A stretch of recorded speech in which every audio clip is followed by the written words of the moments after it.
ব্রাজিলের খেলার আগে কিছু কিছু আপাত ছিল যারা বলছে যে যদি হায়াতির সাথে ব্রাজিল জিতে তাহলে তারা থ্রি পিস পরে বাজারে বাজারে হাঁটবে, এটা করবে সেটা করবে। এখন ক্ষণিকের ছেলেরা কোথায়?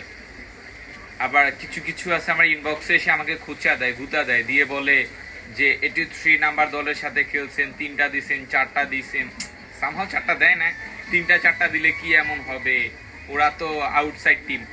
তোদেরকে একটা কথা বলি, শোন, তোদের প্রতিপক্ষ যে থাকবে অথবা বাস্তব লাইফে যার প্রতিপক্ষ যে থাকবে তাকে তোমার থেকে সম্মান করতে হবে। সে তোমার যোগ্য, সে তোমার যোগ্য বলেই সে তোমার প্রতিপক্ষ। যদি তুমি তাকে যোগ্য না ভাবো তাহলে তোমার ধ্বংস অনিবার্য।